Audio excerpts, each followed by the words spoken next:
Hello, welcome to our bedtime devotional prayers. So, ani na po ta sa ika-day 250 sa ato ang bedtime devotional. So, God is good all the time and all the time God is good. So, today is Saturday, September 28, 2024. So, ang atong topic karon is a cheerful heart. Sa maling cheerful heart. So, pagkamalitayon, makasing-kasing. So, ang word na natin niya is nasa Genesis chapter 33, verse 10. Ingon din niya, Jacob said,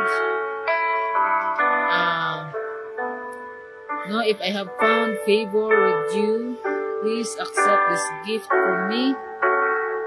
And what a relief it is to see your friendly smile. It is like seeing the face of God."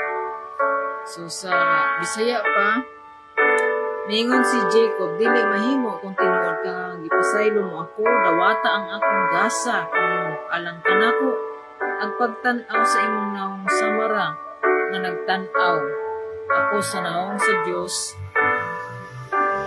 karon nga gidawat mo ako." So let us pray. Father God in heaven, Lord, we glorify your name. Ikaw ang Ginoo, Lord God. We acknowledge your holy presence today, Lord. Maghari ka, Lord God, sa mga tagusa ka namo. Silo ako, Lord, sa mga kalapasan, ang mga nahimo. Ang galak kini ang mga babag, Lord God, sa mga pagtuon buhat sa among tulong. Lord, pagkuha sa mga muna aron ng samang kantas na makabalo sa inyong kamuton, which is good, perfect, and pleasing to you. Lord, we are nothing without you, Lord. Ikaw ang Ginoo sa liban. Salamat, Lord God, sa kahigayunan na magkatuon sa inyong tulong ang kami mas matubo ang relasyon diha kanimo mas mulig pa kung kami magmanong sa among pagtuo diha ang Kristo. Lord, fill us with your Holy Spirit. Guide us, Lord. Lead us. Teach us, Lord God, the way you should go. At kami, Lord God, sa among alang kahibalo. Ang makasabot kami, Lord God. Kung sa man ang mensahe na ipadayag kami kanamo karong gayunan na ikaw mag-abli sa mga kasing-kasing o dawat sa imong tulong o ang kining katunan, ang kining ikinabuhi sa among ang tagsa-tagsa ang mga kinabuhi. Mangin kami, Lord God, to obey your word. Give us the desire, Lord. Lord, sa maminaw na ining mensahe, ikaw ang Ginoo na bisita kanina, Lord God. Kasabta sila, Lord. Kaya sila desire, Lord God, to know you more through your word. Lord, ikaw ang amo ang Ginoo, Lord God. Dalay kami ka, Lord, sa may katapusan. Ubani kami, gikan sa pagsugod na sa pagtapos. Ang imong ngalan mo ay matulog. Dalay kami ka, Lord, sa may katapusan. Tanan ang pangayo sa ngalan ni Jesus. Amen. So again, may gabi is a cheerful heart. The Bible tells us that a cheerful heart is like medicine. It makes us feel better. Where does cheerfulness begin?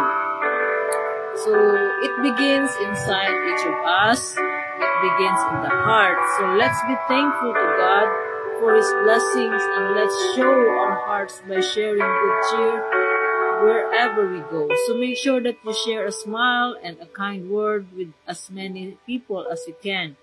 This old world needs all the cheering up it can get. And so do your friends. So,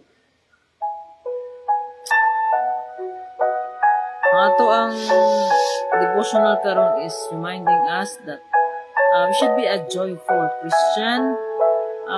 We should be a cheerful. So, a cheerful heart. So, kanang pagkamalipayon tungod kay mao kini ang kabubuton sa Ginoo nga magmalipayon ta. So, naa kini sa pulong sa Ginoo. Sa atong ibasa karon nga pulong is kato bitang si Jacob, nakikita na siya kang Esau.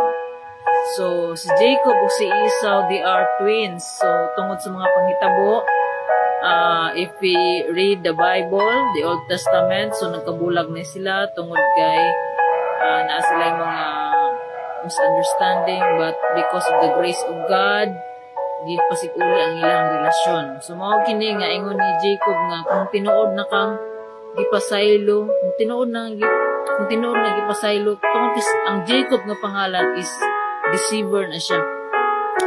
Jacob nga name is deceiver. So nangay pasaylo si Jacob, so iya pong gidad-an og gasa ang iyang kambal nga buot pasabot ka ng nga gipasaylo na siya. So kung gipasaylo na siya sa iyang kambal nga si Esau, so dawato ni Esau ang iyang mga gifts. So isang, what a relief to see your friend this smile. So may ingon ni Jacob, it's like seeing the face of God. It's like seeing the smile of God. So it's a joyful heart. Pero ingon diri sa ato ang there is a 1 Thessalonians chapter 5 verse 16 to 18 nga, be joyful always, be prayerful always, be thankful always, for this is the will of God through Christ Jesus. So let's be reminded na mao kini ang gusto sa Ginoo sa ato with a cheerful heart. So mao kini nga, if we truly understand the love of God, ang gugma sa Ginoo, ang iyahang saving grace, ang iyang grasya sa Ginoo, so kanunay gyud ta magbalipayon maski na atay mga problema. Kanang ginang mga challenges, mga problems, it's allow na sa Ginoo sa atong mga experience for us to make us strong, to be a better person, to persevere in our faith, because God wants us to develop our character. So gusto sa Ginoo nga i-develop atong character. God wants us to unlearn something and to learn something. So kung kay walo ganita mo learn, kay walo po ta mo unlearn. So naatay mga ipang let go nga mga kinaiya og naapod tay sugod og learn nga kinaiya og ato ang i-embrace, ato ang i-discipline ato ang selves. So mo kini nga usa sa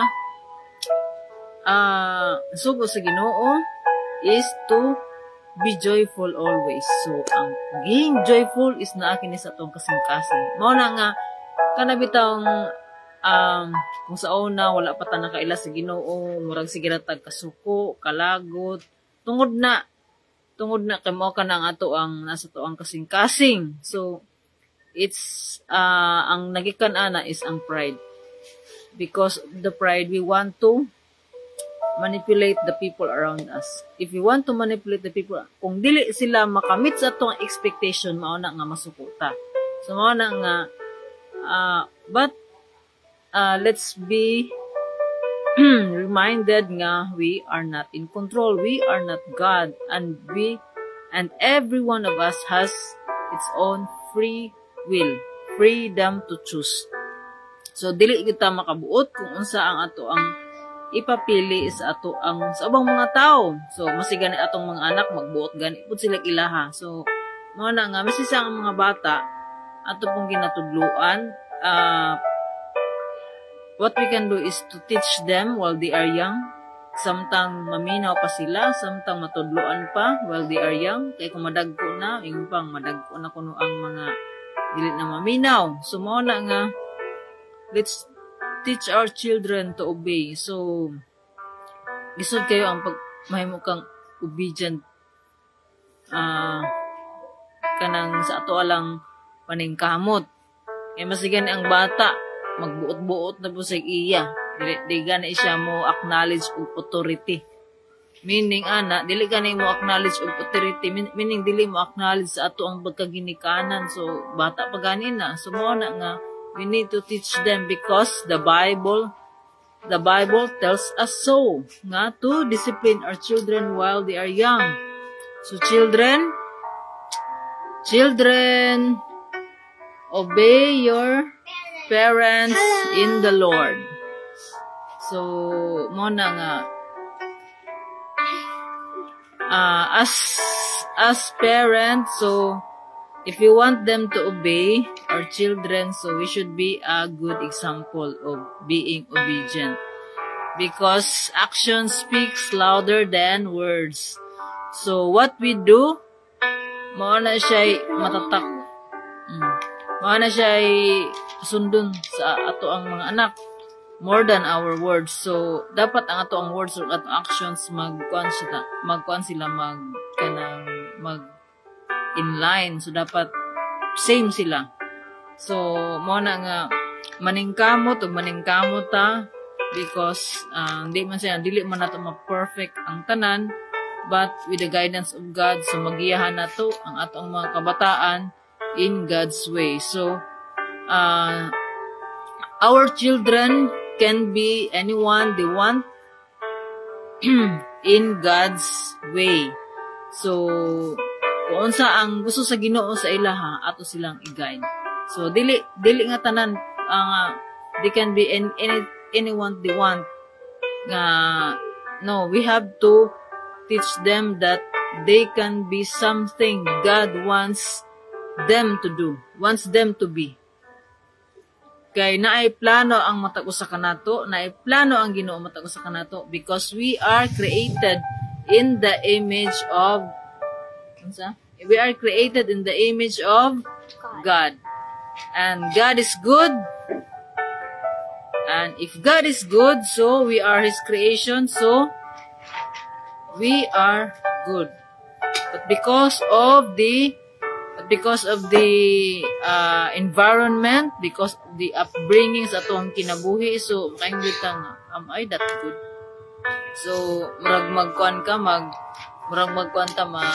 maglibog ta kung good ba gayud ta. So mao na nga we should live our lives with the standard of the Word of God. So ato yun ang basahon og tun-an ang iyang pulong tungod kay naa diha tanan unsaon nato pag kinabuhi every day in our lives. So be joyful always. So this karon nga devotional nato, it's reminding us to be joyful, to be with a cheerful heart. So mao na nga, if we truly understand the love of God, ato jong mahatag with the grace of God, mahatag nato ang iyahang mga mabuhat nato kung unsa ang iyahang ipabuhat kanato tungod kay na ang balang espiritu nga mao'y magatabang kanato. Mao na nga, if we are in Christ, if we are truly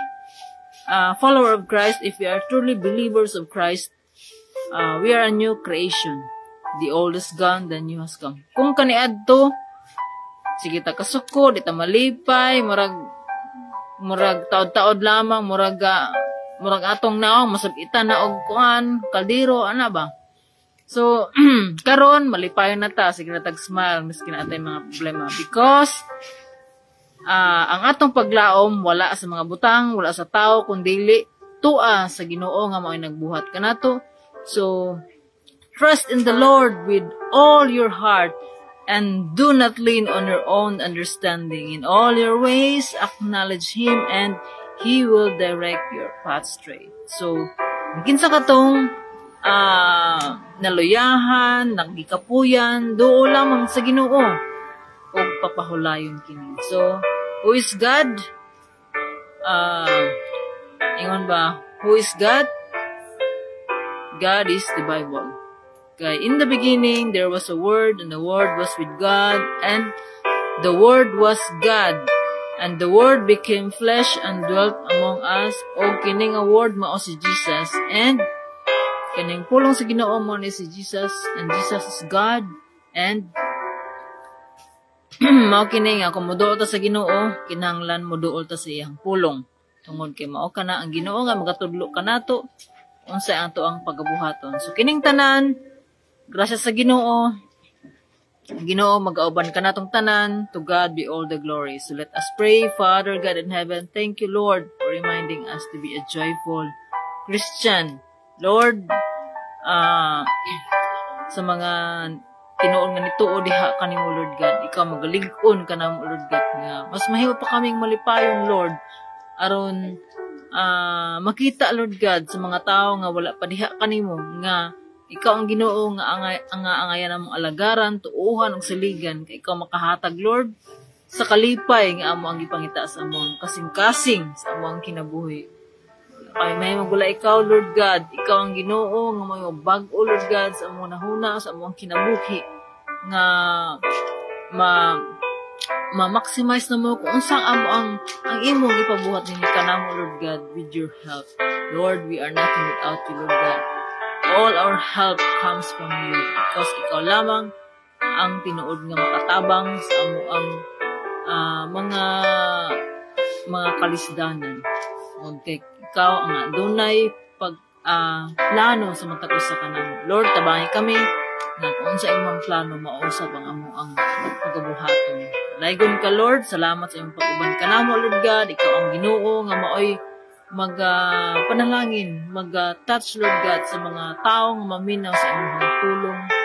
Ug ikaw Lord ang muhat Lord God sa mga kasing-kasing.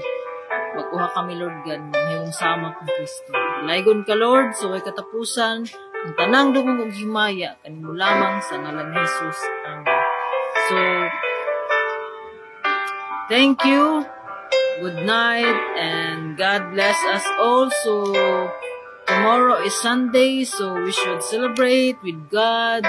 So celebrate with other believers the goodness of God sa ato ang kinabuhi. So maayo man or dili ang imong kinabuhi, ang ngayon gayud nga daygon ang Ginoo sa tibok natong kinabuhi. So dili ta mawad-an og paglaom tungod kay ang tinuod nga paglaom tuwa sa Ginoo. God bless. See you tomorrow. Bye.